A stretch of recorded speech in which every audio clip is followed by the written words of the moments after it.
Once again, welcome and thank you so much for joining us. Tonight, we are going to be hearing from Eric Masterson. This program is part of our monthly program that we do with the Mid-Coast Audubon. It happens on third Thursdays. So in this program, we are going to be hearing about listening to nocturnal migration. And to tell you a little bit more, I'm going to turn the program now over to Will Broussard, who is here representing Mid-Coast Audubon. Will, take it away. Hi, Julia. Thanks again for having us. Thank you to the Camden Public Library for these wonderful program assists. So once again, my name is Will. I'm a board member at Mid-Coast Audubon, and we are affiliated with Maine Audubon as a chapter.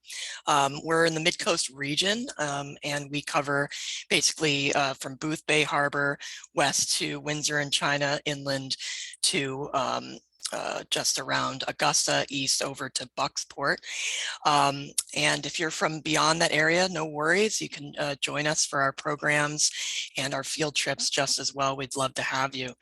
Our mission is to promote long-term responsible use of natural resources through informed membership, education, and community awareness. So we are running our birdseed sale through tomorrow afternoon. So feel free to check out our website for more information. We have 2 pickup locations for our birdseed sale. This does help us pay for our programs and our field trips. So we'd love to have you support us there. So speaking of programs and field trips through the fall, we do have a field trip coming up on November 4th, Thursday, November 4th, to Sabattis Ponds. We're going to be looking for some migrating ducks. This is the season for ducks migrating through Maine. So that's going to be a lot of fun. Check out, again, our website for more information on that field trip. And then coming up on November 18th, we have a lovely program called OWL, A Year in the Lives of North American Owls with Paul Bannock. That's going to be Thursday, November 18th at 6 p.m. So that's going to be exciting. And then we have just added to our program lineup a program coming up on December 16th, Thursday, December 16th. That's called The Real James Bonds. That's going to be about kind of the story behind the real life individual who had a really deep connection to Maine and a love of birds that was inspired to be Ian Fleming's James Bond. So be on the lookout for more information there. And tonight we are excited to have Eric Masterson be speaking. He is a land specialist for the Harris Center for Conservation Education in Hancock, New Hampshire, where he runs the stewardship program for the organization's approximately 10,000 acres of conservation easements. He assists with new conservation projects and coordinates their field trip program. Of course, on the side for several years, he has been operating a nocturnal flight call station at his home in southern New Hampshire, recording and analyzing the calls of nocturnal migrating birds as they pass overhead. So this is very exciting. We're going to hear tonight about this kind of relatively unknown aspect of birding, of bird watching, and of ornithology. And we're going to learn a bit about kind of how he does this and what he's learned by listening to the night sky. So we're very excited to hear from Eric Masterson. Thank you very much. Thank you, Will. Thank you, Julia. Hello, everyone. Please bear with me. This is a brave new world of technology, and I'm going to be toggling between 3 different screens, and I think I've got it down, but anyway, bear with me. First thing I'm going to do is share the screen. Those boxes, and okay. Julia, can you chime in and let me know if things are not working as I expect them to be? Sure. I am now seeing the Vimeo page come up. Okay, great. So I think we're in the right place. Oh, and while I'm on, I also want to remind folks that Eric's going to be playing a lot of different sounds tonight. So you may want to adjust your volume if you're not able to hear the bird sounds as well as you'd like to. That's all. All right, go ahead, Eric. Thank you. Yeah, a lot of the sounds are fairly low volume, so it would help maybe to jack your volume up. So just briefly about me, I grew up in Ireland. I lived in Ireland for 30 years, and I moved over to the States when I was 32, I think it was. And so that's where my accent's from. And I've been birding in this country for 24 years. it's kind of like a transferable skill. But what I love about migration, I never got to see growing up in Ireland, because Ireland is on the edge of the European continent, and the volume of birds that we have going down the western periphery of the continent is nowhere near the volume that we have going down from the boreal forest in Canada through eastern US, just huge numbers. And even western US doesn't have the numbers that the eastern US migratory flyway has for songbirds. There's various reasons. We don't have time to go into it now, but the volume of birds that we have migrating south and north in spring through the eastern US is really quite incredible. And I've been a fan of migration all my life. It's something that got me on a bicycle. I pedaled I followed 3 broad-winged hawks that were tagged with GPS transmitters. I cycled their route south to the Panama Canal in 2016, and then I took up hang gliding, and it's been my life's passion. And so this is one part of it, and it's fantastic. So anyway, this is a little short film that I did, which I'm going to start off the program with to give you a sense of the way I look into migration.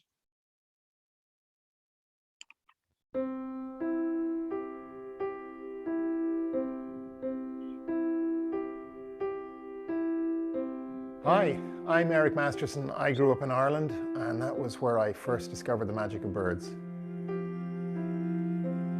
I traveled the world long before I ever left Dublin. I grew up in a pretty gritty part of the country. Dublin's a gritty town.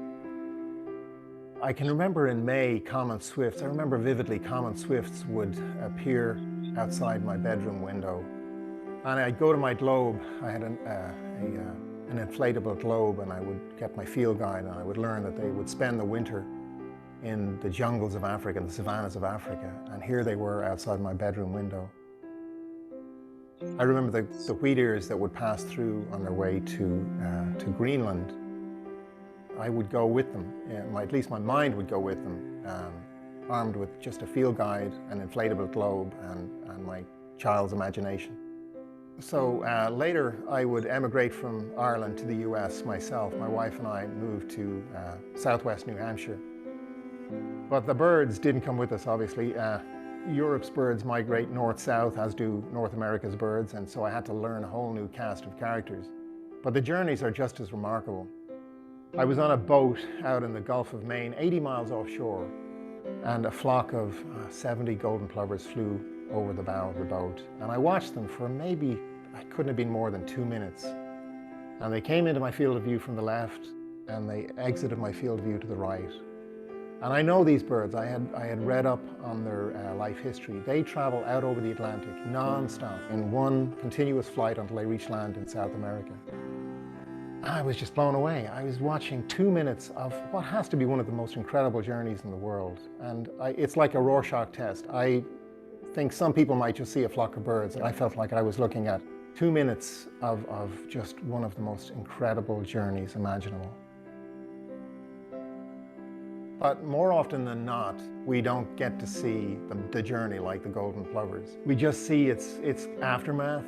I'll be standing at my kitchen window with my coffee in the morning, and I'll look out and I'll see the first oriole of the spring, May 13th, for instance. And I know it wasn't here on May 12th, but it's here on May 13th. And so what I'm seeing is the arrival, and I'm missing this incredible journey that came before that. It's like, I think of visiting Portland, Oregon, to experience the Lewis and Clark expedition. You just can't do it that way.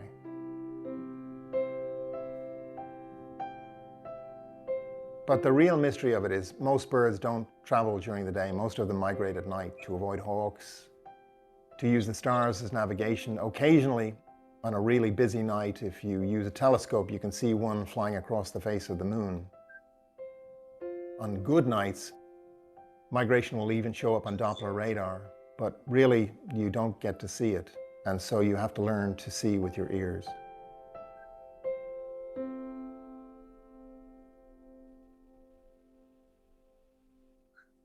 On really active nights, step outside your house and cup your hands to your ears and put your face to the skies, and you can hear them as they pass overhead. calling to each other. Scientists don't really know why they do this. Perhaps it's to help them avoid mid-air collisions, like some sort of air traffic control for birds. My yard in New Hampshire is 3 acres of pretty ordinary forest. And yet I've recorded more than 150 species of birds. Really quite incredible. Many of them just spectrograms in the night, and a spectrogram is a visual representation of the bird's call note, like sheet music. I have a collection of these spectrograms. It's honestly like a guest book of these visitors that come to my yard. They don't touch down, they just fly over.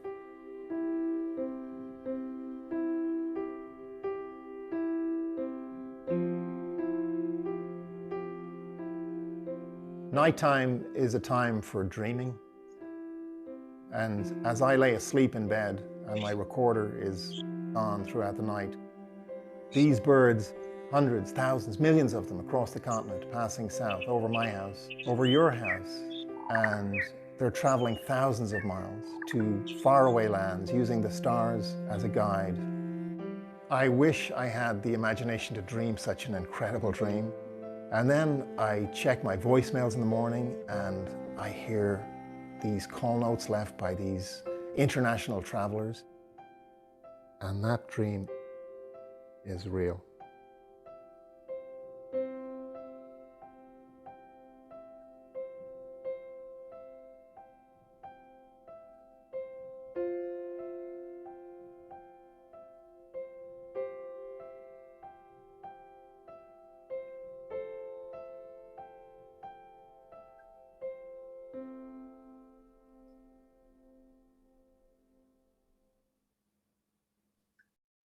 So that's what I think of migration. I'm going to switch over now to PowerPoint.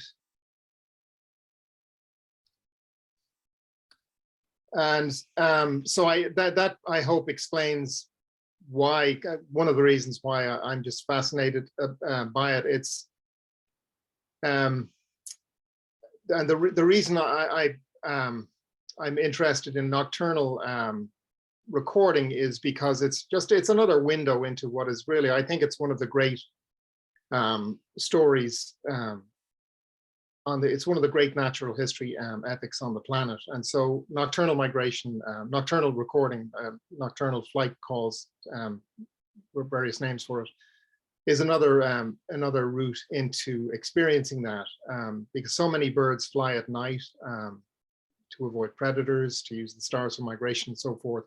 So it makes it very hard to experience it. And so as the film suggested, we have to learn to see with our ears.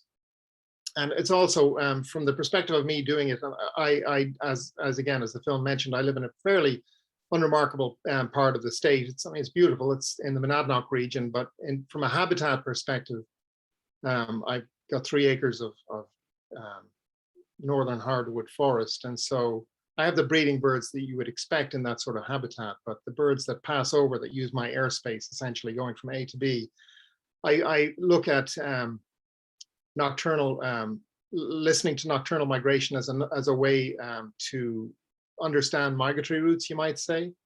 So I'm going to toggle again to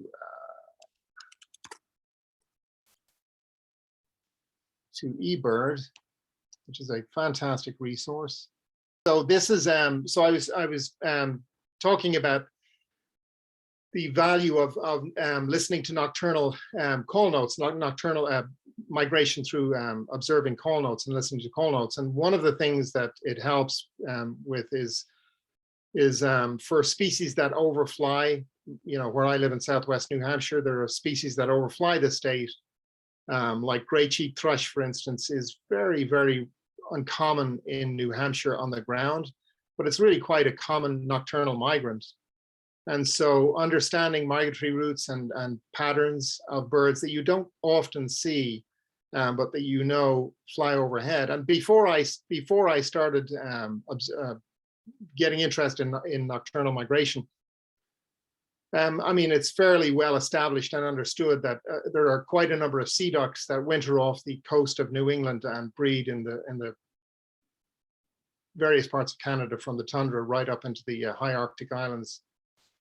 And it's fairly well understood that they fly over land to get there, but it's still quite something. You know, after a rainstorm in October or in April, you can see them downed on area ponds, but it's still quite something to have them fly over your house and catch them mid-act. And so these are, before I started doing this, I had never experienced long-tailed duck flying over the house because, you know, I'm asleep. And now I've discovered that they're actually a fairly common migrant over my house. And this is a group of them that I recorded a few years ago. Sparrows at the beginning.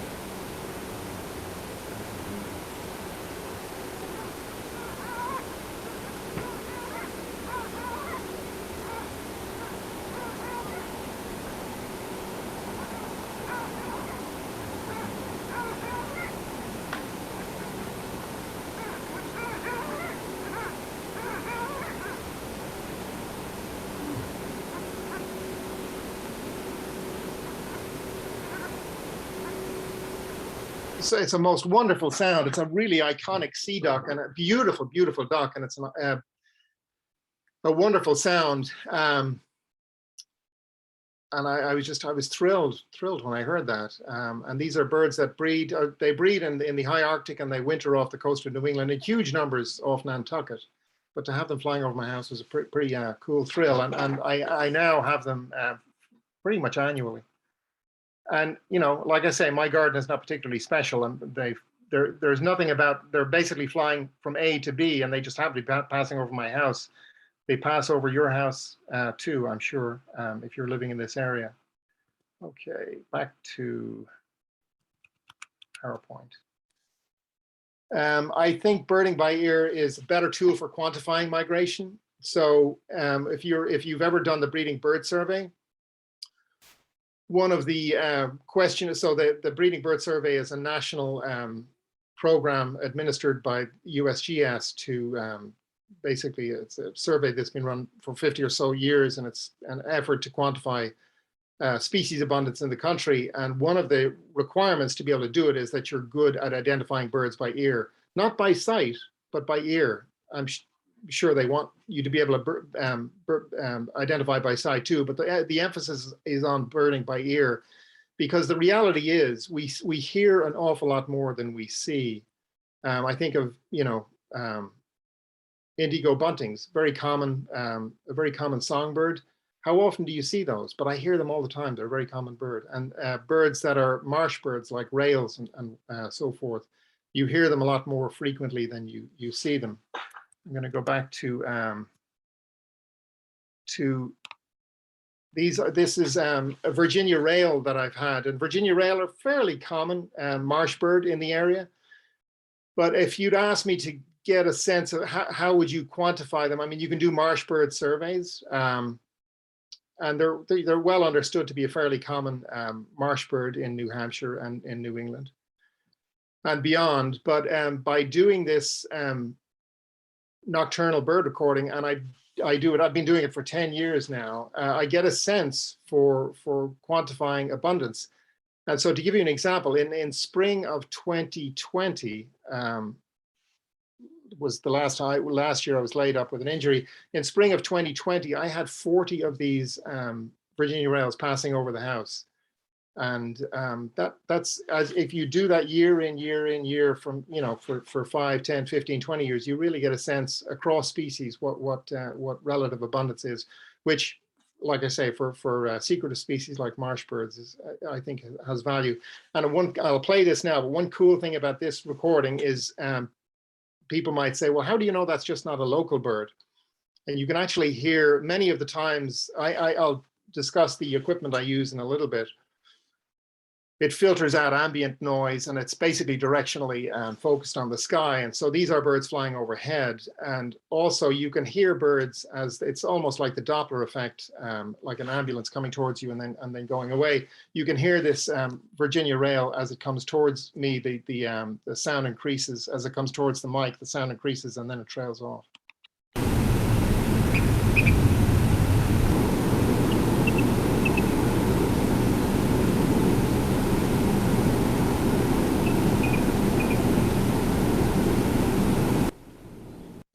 So I had about 40 of those in the spring, and that's about standard for me now in a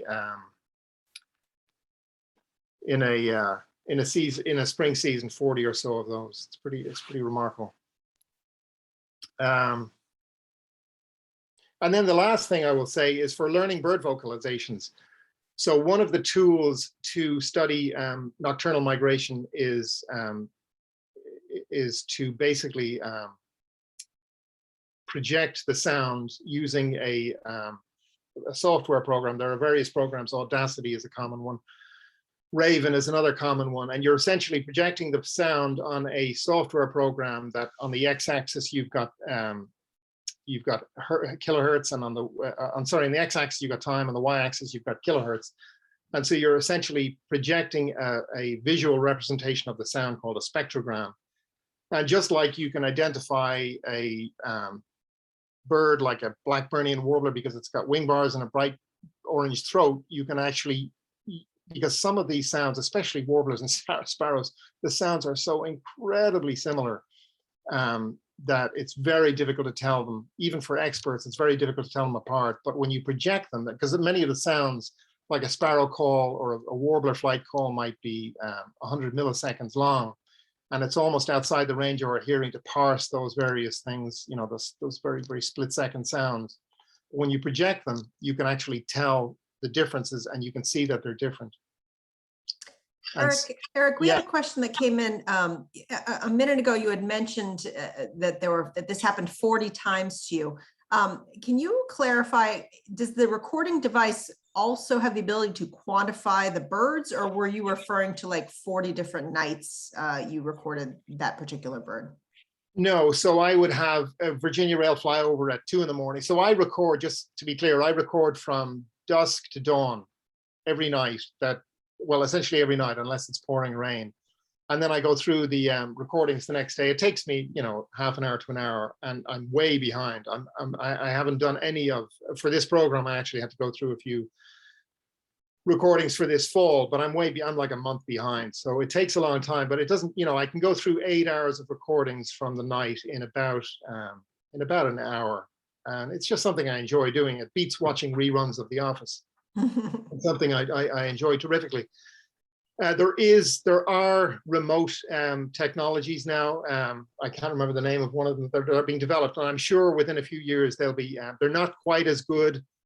They're not really. They miss a lot of low frequency sounds, and there's an error rate in them. So they're developed. The tools are being developed, and the technology is there. So I would imagine very quickly there will be tools, software tools that will basically do the analysis for you. But to be honest, I enjoy doing it. I have the time to do it. And so they would be, yeah, like a Virginia rail at 2 in the morning and then another one at 4 in the morning. And so they're very clearly discrete birds flying over the house on separate days. So I would, with things like sparrows and warblers, it's difficult because I might have a night where I have 1,000 call notes in a night, and you could have a bunch of sparrows and you don't know if that's 1 or 2 or 10. But with less common birds like Virginia rails, I can actually get a clear count of the number of birds. Okay, thank you for clarifying. Yeah, and so learning the bird vocalizations is another reason to do it. If you're into the weeds in bird identification and just birding in general and bird migration, it's a really cool way to improve your ability to identify birds, especially by call, because we're not talking about song. These are birds that you're not getting bird song at night, you're getting bird call at night. And some of the calls, especially, as I say, warblers and sparrows, they're really, really, really similar. And when you actually see a visual representation of the call, you can, it helps you to hear the differences. So this is one of the ways we can see bird migration is through Doppler radar. And so just to give you a sense of the stuff that's moving at night, this is a Doppler radar snapshot of a migratory event in spring, leaving Cuba and landing in the Keys. And so you can clearly see that's a significant number of birds moving north in the spring. This is the equipment I use. I have a parabola. I've got a Sennheiser mic and a I don't have there's a solid state recorder I attach onto the end of that, onto the end of the mic, and it sits under the parabola, which provides some measure of cover from the elements. You might think that it's pointless doing this in the rain, and it's difficult for the equipment to do it in the rain because this whole kit is about $2,000 or $3,000 worth of equipment, and so you don't want to be putting it out in rain. And in general, in downpours, yes, you're not going to get movements, but sometimes when you get small weather events intersecting with migratory events, you can actually have a pretty good, it can bring birds lower, because this unit, I've ground truthed this, and it will, I can detect low frequency sounds up to about 1 kilometer above the house, higher frequency sounds somewhat less, but weather events can bring them lower, and not always a bad thing for migration. As for folks who go birding on the coast know, sometimes bad weather is really good for good birding. So this is a unit that is sold by a fellow called Bill Evans, and I have a list of resources at the end of the talk that I'll share. Bill Evans is kind of the father of this. Bill Evans and Michael O'Brien are the two of the groundbreaking folks in this country in this whole field, and he has developed essentially a self-contained unit, a flower pot mic he calls it, that I think he retails it for about $300. So you certainly don't have to spend anything like the money I've spent. You can get stuff for a lot less money, and people mount these, for folks who are interested, they'll mount these permanently on their roof and run a cord in through a window to connect to a laptop. And I'll have information on the resources at the end. So last night, you can see the date up there. Last night, this was Thursday, October 21st. So this was last night. And I live, if you can see my cursor, I live essentially here. This is weather. This signal here is basically cloud. It's weather. You generally get the bird reflectivity is generally a cone-shaped disc in the center of these Doppler returns.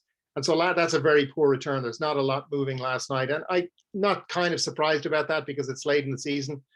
Migration's a bell curve. It starts the end of June with shorebirds, and it continues into November with larks and buntings and icterids. But it's a bell curve, and the vast majority of individuals are moving in September and the first half of October. So we're getting on the downslope side of the bell curve now. There's still quite a bit of stuff moving. Warblers have by and large pushed through, and we're into sparrow season. But if you look at Mid-Coast Maine, this is Grey Maine. There's a Doppler station centered in Grey Maine, and you actually had a really good movement last night. This is a very good signal. You generally don't get a better signal than that, even in September or May when huge numbers are moving. So there were quite a few birds moving in your neck of the woods, and this if you go back to this is the Albany Doppler station and Grey Maine, there's not a huge distance between them, so you can get a sense that migration to a degree is a pretty local phenomenon. And you can tell these are birds because this is the same signal.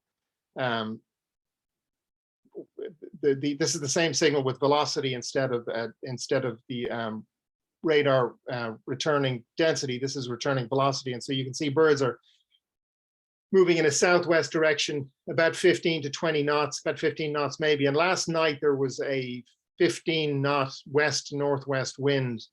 So this is a side wind. This whatever, you could argue, well, how do you know that's not dust or butterflies or whatever? And dust cannot fly against a headwind. And these objects, whatever these objects were, they were moving against a 15-knot side wind, and they were still making 15 knots over the ground. So that is definitely birds. This is a, so I mentioned one of the reasons I do this is, one of the reasons to do this is to essentially brush up on your, if you're interested in the weeds of bird ID and you're you want to improve your ability to separate birds by call note. This is one of the side benefits of being interested in nocturnal migration.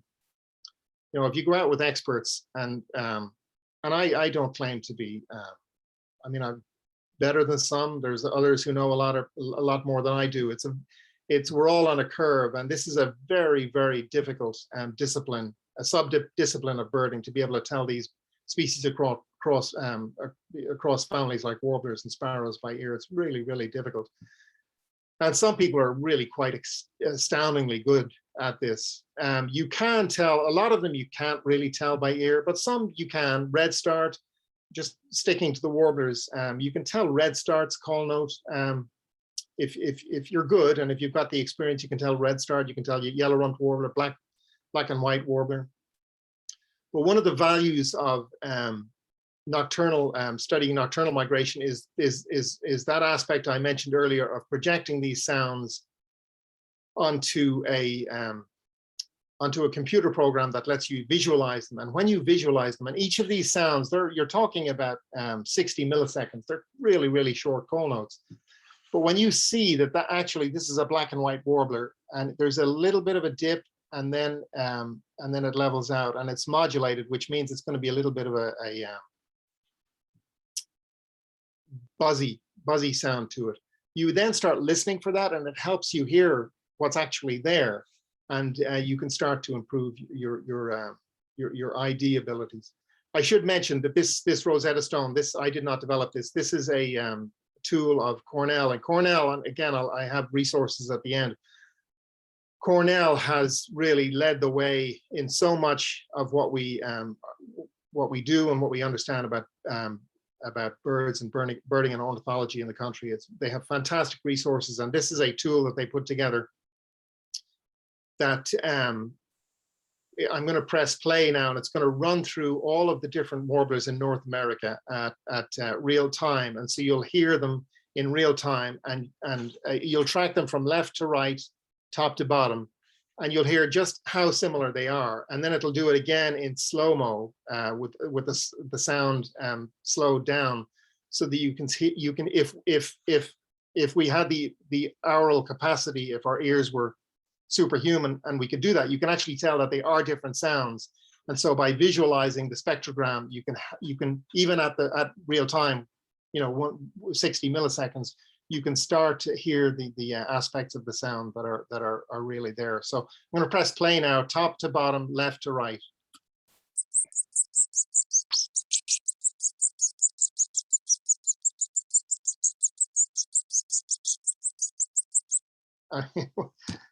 It's just incredible. And you're like, really? People can tell those birds apart? Some folks can tell some. I don't think anyone can tell all. I'm pretty sure no one can tell all. Some folks can tell some folks can tell more than others. I know a few, but there are plenty of people who know more than I do.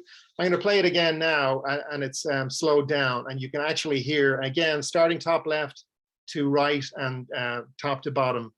And if you follow listening to the sounds and looking at the spectrograms, and the spectrograms are the little diagrams above each species, you can hear the sound actually mirrors the spectrogram.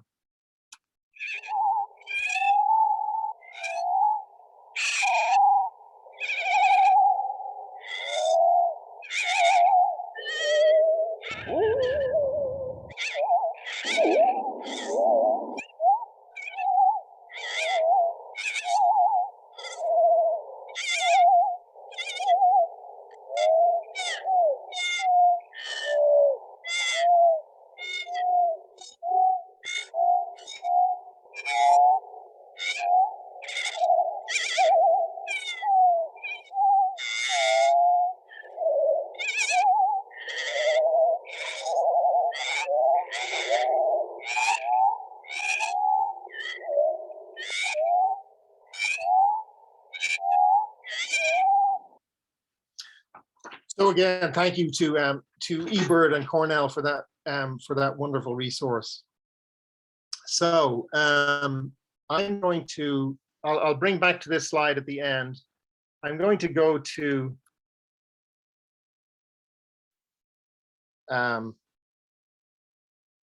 Audacity. So this is a program I use.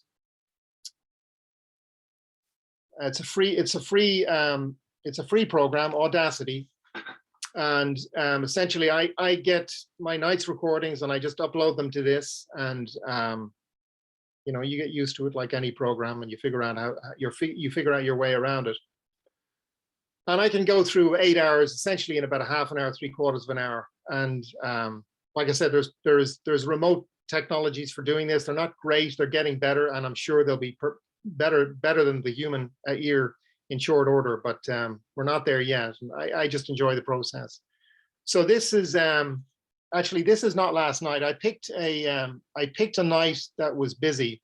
So a night, the Doppler radar I showed you earlier with the nice bloom in Gray, Maine. I picked a night like that from where I live, October 5th. And this is new to me. I haven't gone through these. Like I said, I'm a month or more behind. So it's going to be interesting to see what's here. So just to give you a sense of the process, and this is a busy night, a fairly busy night over my house.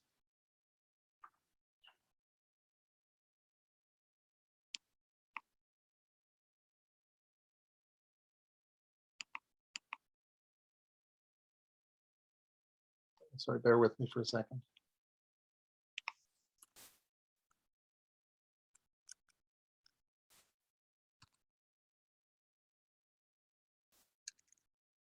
So that is a white-throated sparrow, and white-throated sparrow is a fairly distinctive sound anyway.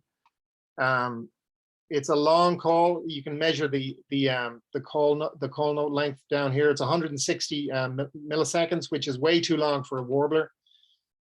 And the actual shape is pretty diagnostic. And then it's actually it sounds, white-throated sparrow is a pretty distinctive sound. I'll play it. So they're right now, when you think of all of the tools you use to identify birds, you get a field guide, and a field guide focuses on first thing they focus on is, what does the bird look like? Has it got wing bars? Has it got a white rump? Has it got a yellow throat?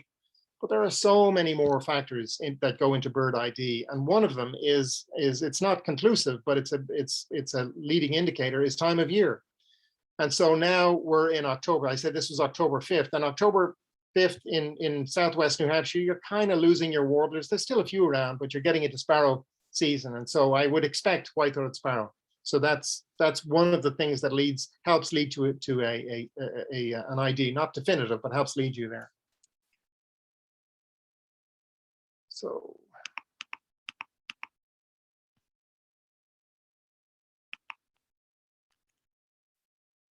So that guy is a white-crowned sparrow, I believe. This is a tougher one on. It's basically got the shape. It's an upslope spectrogram. It's probably about 60 milliseconds long, 62. It's slightly modulated. To ID this one by sound, some folks can do it. I struggle with this, but that is, I believe, is a white-crowned sparrow. And again, it's the right time of year for white-crowned sparrow. I will say at the outset that there is a huge, I believe, a huge degree of error relative to, if you have a guy going out in the field or a woman going out in the field identifying birds by sight, there's going to be an error rate. Identifying nocturnal call notes, I believe the error rate is much higher, and I'm sure I make a lot of mistakes, as do I think the data is not nearly as solid as other data that might be available in eBird. So But Eric, yeah, go ahead. so I guess I'm struggling to understand. These are single birds. Like, do you know if there are a flock of birds going over all at the same time and just one bird is calling out? Or are you able to show us where there's a collection of birds calling to each other as they go over? That's a great question. So, well, the first thing I'll say is this is a 3-hour file I have on the computer now. So you're basically, this is 54 seconds in to a 3-hour file. So if I just scroll back through, you can see all of the here in the at the 4.5 kilohertz band, there's noise, and that's it's not. I've lost my crickets now, but that's background noise. There is a few crickets, I think, here. The rhythmic noise notes here are insects. The sparrows and the warblers tend to be 6 to 10K. So that's the first thing, just in terms of visualizing. So all of those black marks in the 6 to 10K, they're all birds. Okay. All birds. And so your question is, are they individual birds? In some cases, yes. And one of the cool things people will ask, well, do birds, people, and I'm full of questions too. There's a huge amount we don't know. And one of the common questions is, well, do they travel alone? Do they travel in flocks? And I can tell you, I feel pretty confident that birds, to a degree, travel in loose associations. And I know that because there's a classic example. There's a period of, okay, so let me go back here. Okay, so that looks like a white-throated sparrow. Yeah, it's a white-throated sparrow. And so that's at 1 hour, 40 minutes and 30 seconds. And so there's a period of silence following here now. And so we're 2 minutes without anything. And there's another white-throated sparrow. Okay. And now a bunch of things. And so this bunch of things is more white-throated sparrows. Okay. That's not a white-throated sparrow at all. So that may be that one here looks like it's a song sparrow. I haven't listened to it. This one here, I believe, is an ovenbird. And so you have their evidence to me that they're clearly different species. And I believe, again, there's a high error rate here, but I'm pretty confident that's an ovenbird, and I think that's a song sparrow or a fox sparrow. Song sparrows, there are several species that are almost impossible. Several species pairs or groupings that are almost impossible. Fox and song sparrow are virtually impossible to split. There's a bunch of warblers that are virtually impossible to split, but I'm 100% certain that's a warbler, and I'm 100% certain that's a sparrow, and I think it's ovenbird and song sparrow. Fox, I mean, it could be fox, but fox are less common. So there, to answer your question, Julia, is evidence to me, and this happens a lot. I've been doing this so long that I see periods of silence and then a bunch of calls, and there are varieties of species that tell me, A, birds are traveling in loose associations, and B, there are multiple individuals. And one of I didn't mention it in the little film, but one of the more convincing theories I've heard for birds traveling in loose associations at night is the wisdom of groups. And if you're familiar with the concept, if I set out on my own to go to South America, there's a fairly good chance I'm going to get lost. If I set out with 40 other people, I've got the wisdom of that group, and there is mathematical proofs to I'm not even going to go there, but basically the theory being that and it's not theory. It's established. I mean, I think it's established at this stage that when you have a collection of people, or in this case birds, you're benefiting from group wisdom, which in this case I believe keeps the birds on track to a greater degree than if it was just one bird heading south on its own. So I think that's a pretty compelling theory. Are these calls very specific to just use at night? And only when they're migrating, or do you hear these kind of calls at other times during the day? It depends on species. I mean, first off, many of them, you can't generalize in nature at all, and you can't generalize with birds. As soon as you do, some bird will come along and prove you wrong. Of course. I'm not going to generalize, but very often there will be a specific flight call. So birds will have a specific flight call. They don't necessarily just use it at night. I can't actually think of any bird. I can't think of any species where I can say that call will only be heard at night. And because there's very few birds that you can say only migrate at night. There are many birds that migrate partially during the day. Some of the flycatchers and some of the flycatchers are diurnal migrants, at least partial diurnal migrants, flying during the day. Elizabeth has a good question. She wants to know what motivates a bird call, and is there any sense of what they're saying to each other? Well, that's what I was alluding to with the group, the wisdom of groups. Okay. So if they are trying to benefit from the wisdom of their colleagues, for want of a better word, heading south, the only way to do that under cover of darkness is to keep in close contact with them. So I was hypothesizing: is it some sort of air traffic control to stop them bumping into each other, or is it the wisdom of group?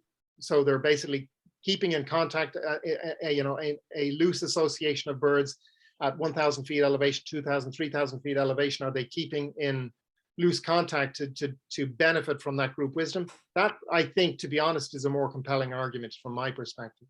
So that's why I believe there's no, I mean, how do you prove that? I mean, there are various, there's a project going on off the coast of New Hampshire on Appledore Island in Maine to actually do more analysis and more study of these nocturnal call notes. But I mean, how do you prove that? I mean, I think it's theoretical, and one of the more compelling theories is that they're keeping in contact to, like I say, benefit from that group wisdom. So yes, that they do call, and I believe they call to stay in touch with each other. Okay, thank you. So yeah, where were we? So so this here, I don't know, there's a huge number, 50, 60, 70% go unidentified. So I would say that's an unidentified, I wouldn't even go so far as to say it's a warbird, maybe a partial return on a swamp sparrow.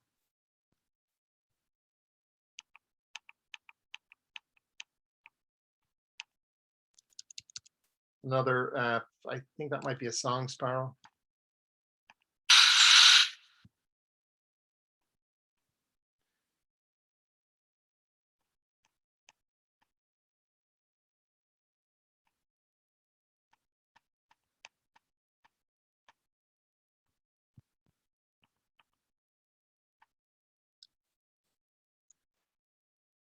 And that is, so this is a good example of using a spectrogram to help improve your ability to ID what had hitherto been for being a just, how on earth do you, this would be one of those call notes. So I think this is probably a swamp sparrow or a Lincoln sparrow. Swamp and Lincolns are virtually impossible to tell apart.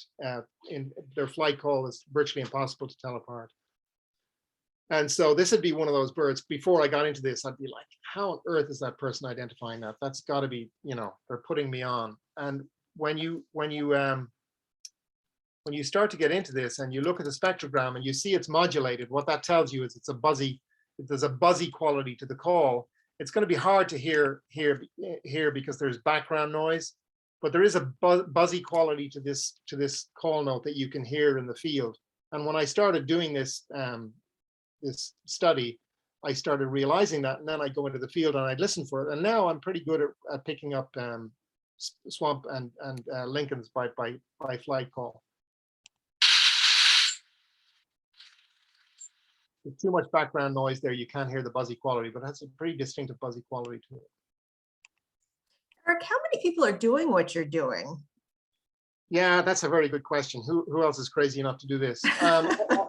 I mean, yeah, like really, you have time for this? I wasn't implying that. I'm implying it because sometimes I look at this and I'm like, are you crazy? But it's like I say, it beats reruns of The Office. And I've been birding since I was 11 years old. So it's my life. And I think I was the first person in New Hampshire to set up a station in New Hampshire. There are several stations now, maybe 3 or 4 in New Hampshire. I'm sure there's 1 or 2 in Maine. I know there's a couple in Vermont.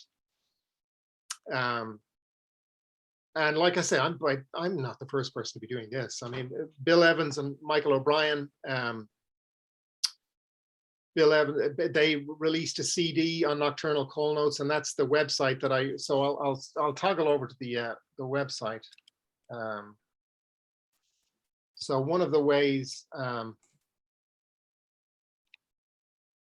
so this is Bill's website, which is available. I bought it on a CD, and now it's the same product is on his website. So there's, it's kind of like it's like a field guide for nocturnal call notes. And so it takes a while, you know, if you start out of this with zero experience, it's going to take you a long time to get to a level of expertise. But once you do, I mean, if I have a call, I'm not sure. I'm pretty clear on whether it's a warbler or a sparrow, for instance. And you know, so the ovenbird I mentioned, that's a clear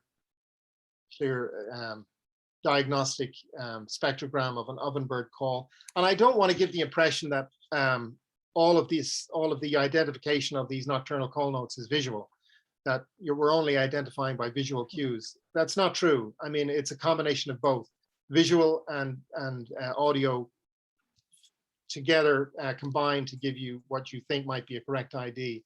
And some of them, the audio is more important than others, like palm warbler, the audio, you know, palm warbler is fairly easy to identify.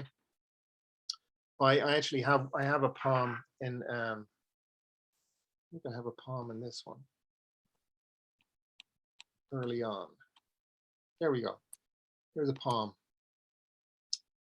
And they're fairly low frequency. So a lot of the warblers are up around 7, 8 kilohertz. Palms are lower, and it's a fairly emphatic sound. I'll play it for you.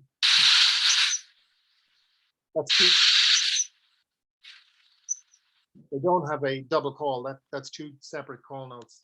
And then they do have a fairly distinct, you know, reasonably distinctive spectrogram. So it's not just looking at the visual, it's a combination of both. But then for other species like you know, Blackburnian warbler, yellow warbler, they're impossible to tell apart. So, you know, it's species by species. Jane says that she uses Merlin Sound ID and finds it very helpful. And she wants to know what your opinion of the accuracy of that identifier app is. Merlin's fantastic for Merlin. So this is what I was saying about the ability, the advance of technology to where we are today, to the point where you can have, you know, we started out with Shazam, where I think it was called Shazam. It was an app where it would tell you what song was playing on the radio. And it was only a matter of time before that technology was adapted for birdsong. So it's great for birdsong, for, you know, robins and tanagers and orioles. It's really great. For incredibly hard to separate calls like these, I don't think it works at all. Will it get there? To the degree that it's possible. I mean, it may be that yellow warblers and blackpoll warblers just never evolved to have different flight call notes. They may have identical flight call notes. So maybe some are quite impossible to tell. But for ones where there is a distinction, like that, but there's still a similarity, maybe it will get there. But it's not. They're not there at the moment. So no, you wouldn't be able to use Merlin for this. So I mean, I could keep going. I realize we're at 7 o'clock, and I maybe want to stop to give folks time to ask questions, because I could keep going through this all night. This is probably a yellow-rumped warbler, and again, we're at that time of year where yeah, it's a yellow-rumped warbler. We're at the time of year where yellow rumps are common, palm warblers are common, all the sparrows are common. Yellow warblers would be exceptionally uncommon to rare right now. So that really helps back up my identifications. Oh, I have one other thing I wanted to share, I think, and then I'll stop. So this is, yeah, this is a collection of all, not all. I mean, this year I added 2 pretty cool birds to my yard list. Another reason you might want to do this is to beef up your yard list. And I play a little game with a buddy of mine, Phil Brown. Some of you may have run into Phil Brown. He works for New Hampshire Audubon, and we live on the same street. We're about a quarter mile apart, and he keeps a pretty he's very into his yard list. Let's leave it at that. And I could care less. I've never been in. There's nothing wrong with listing. It's not something that's ever been of interest to me. But you know, we all have to sleep, and Phil is no different, and I'm no different, and we all knock off for the night and go to sleep. And I keep this recorder going, and you're not supposed to, but it's like just a little, you know, little needle with Phil. I add these to my yard list, even though I'm asleep. And of course, he's never going to catch up with me because I'm awake 24/7. I have the technology. So anyway, these are, I added upland sandpiper and short-billed dowitcher to my yard list. And again, I'm living in 3 acres of, my habitat's got nothing to do with it, because it's like saying that a plane that flies at 30,000 feet over a particular country is choosing, it's got nothing, one has no relationship to the other. But it's just really cool to know that these things are using my airspace and flying north or south in the fall, north in the spring. And so these are some of the guys I've had over my yard over the years. This is Russian snipe. This may not be a migrant. These are sparrows in the background.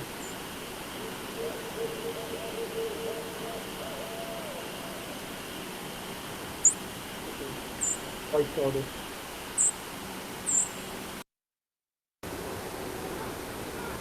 Long tail drop.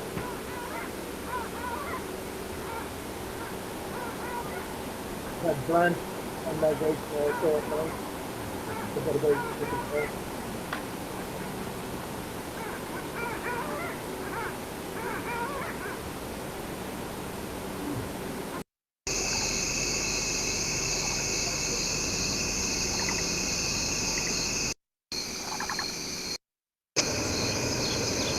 I think that's a morning warbler. Common land. I think this is a rusty blackbird. There's a Virginia rail, another black-billed cuckoo. Three-billed gull.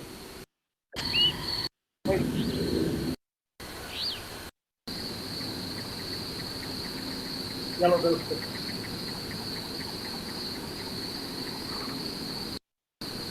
Nora.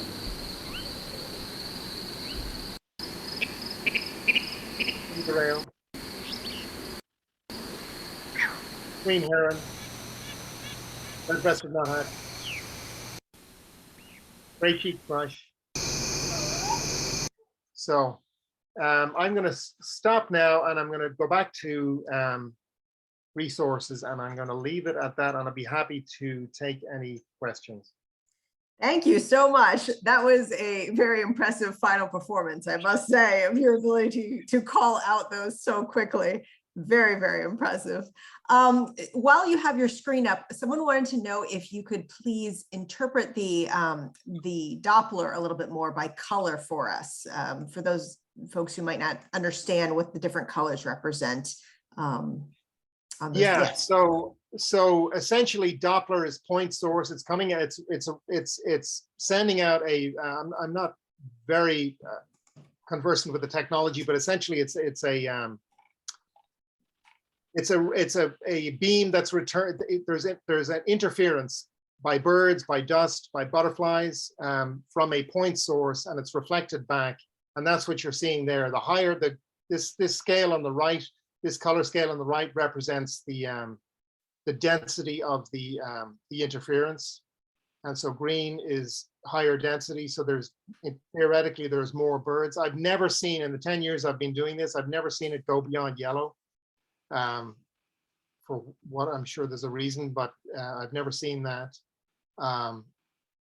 The way you can differentiate it by the way it's been explained to me is because birds are generally, I hesitate to say, I used to think birds occupied the 3, 4, 5, 6,000 foot altitudinal zone, but we now know that's not correct. They're with the new generation of satellite transmitters that are able to return all sorts of data, including altitude. We know that some passerines are going up to 20,000 feet in altitude. Yeah, it's really quite remarkable. The great reed warbler in Europe was tagged at 20,000 feet. A great snipe in Europe was found to be gaining elevation to thermoregulate as it flew north of Sahara to basically keep its temperature down. That's amazing. But, yeah, it is. But essentially, the signals, the bird signals are essentially concentric cones. It's, as it's been explained to me, where the birds are, the general mass of birds is probably in the same general altitudinal window, and it's like they're intersecting an ice cream cone, and so you get this concentric circle of radar return, whereas weather is everywhere at all altitudes. Cirrus clouds and whatnot can be at 20, 30, 40,000 feet. And so there's a much greater blanket coverage of clouds. So it's a pretty distinctive return that you're seeing, and it's typified by that. Speaking of Doppler, a lot of us are used to seeing, these radar images when we're looking at, rain and things coming through. Does weather or rain interfere with, firstly, these types of images? And then secondly, yeah, absolutely. I mean, that there on the right-hand side of this image is weather, cloud cover. And so, yes, it will interfere with the image, and more importantly, will interfere with the migration, and sometimes negatively. It'll shut down migration. What can happen sometimes if it impacts migration where you are, if there's a big movement north in the spring or south in the fall that hits a weather event right where you are, you can get spectacular fallout of birds, especially in coastal situations. So yes, it impacts the image, and also it impacts the actual migration event. Okay. And you had mentioned that the expense of the equipment, that it's not really recommended to put it out in the rain, the sound equipment that you use, but does the sound of the rain interfere with your ability to detect sounds with your equipment? Oh, it does, yes, hugely, yeah. Okay. You can have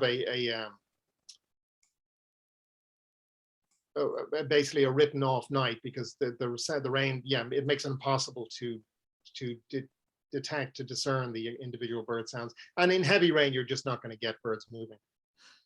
Chris wanted to know, what time of night do birds migrate? And, you had mentioned that you do tend to record all night long. Are you seeing periods that are just a lot heavier for migration during particular times of the night?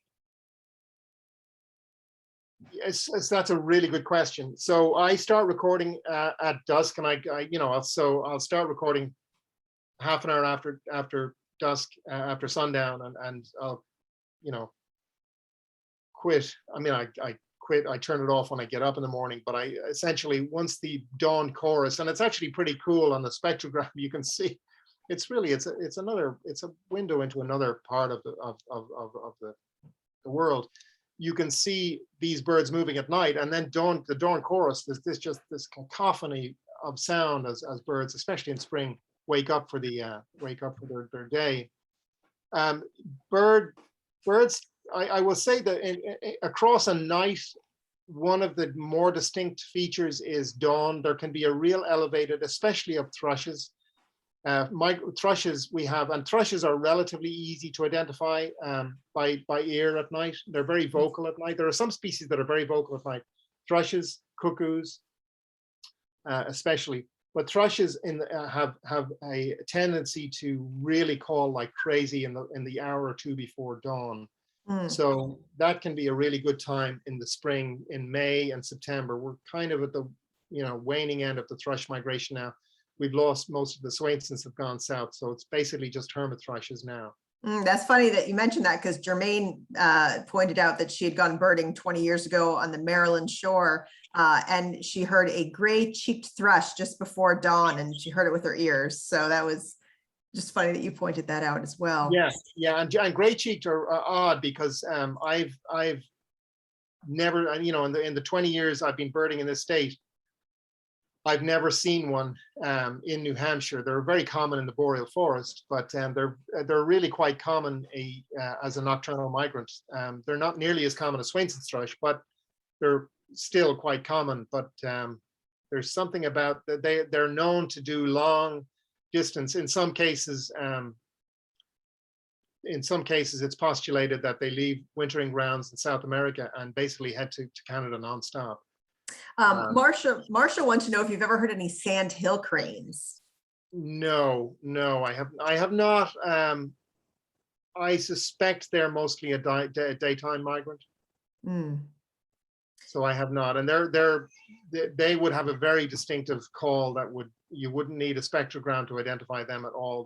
They've got birds have a unique voice box, and cranes have an ability to create this most resonant, very odd sound across all species of cranes. They've got quite remarkable calls, and so you wouldn't need a spectrogram for that. But no, I have not. I remember this coming up in a previous talk we did several months ago, but Lori is asking if you can speak also to quantum mechanics photoreceptors and how that affects birds migration. So I know when to keep my mouth shut, and that's a good.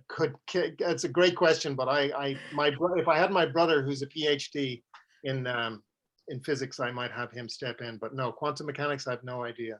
Yeah, I vaguely remember it, and I'll have to go back and watch the program again. But we had a speaker who was talking to us about how birds migrating at night a little bit, and was talking about how they use starlight, and oh, it was fascinating. I think we need to, Lori, go back and look through some of the ones from this. Was that Scott Wiedensaul? It might have been Scott's presentation. Yes. Yeah, I believe he's touched, and I believe he touches on that in his new book. Yes, that would have been why. Okay, yeah. So Lori, on the Camden Public Library Program's YouTube channel, or yeah, I believe that's where it is. Scott Wiedensaul did a talk. Oh no, we had to take it down. He only wanted it up for 2 weeks. Oh, Lori, go get Scott Wiedensaul. You'll have to get his book, because yes. I think he touches on it in his book. And you will be speaking in our series this spring. Oh, yay. That's excellent. Scott's great. He's an excellent speaker. Very interesting. Cool. Okay. I'm glad somebody mentioned that. Let's see. We have time for like maybe one more question. Jackie says, what about focusing this technique on identifying and quantifying and thereby monitoring our most endangered birds? Is it a practical technique for that? I mean, the tools that go into when it comes to dealing with endangered species, you're dealing with a lot of management techniques and monitoring techniques. So in the US, we have the Christmas bird count, we have the breeding bird survey. There can be species specific surveys. And so, you know, they all feed into a database that wildlife management professionals use to manage species. So in so far as this data can yield quantifiable numbers or quantifiable data about a species or a trend, sure, it could be used, but I'm not sure it's needed. I mean, I'm not suggesting that there's I'm not sure that there's a conservation rationale for doing what I'm doing, because there are enough other, there may be, and I'm not saying there's not, but there are several other continental scale surveys in this country. We really have a pretty good idea on species trends, and eBird through the, you know, the volume of returns eBird is getting now through citizen scientists, you know, logging their daily sightings, and they have, you know, they've figured out the tools to be able to use that data to convert it to, you know, to get a sense of population trends.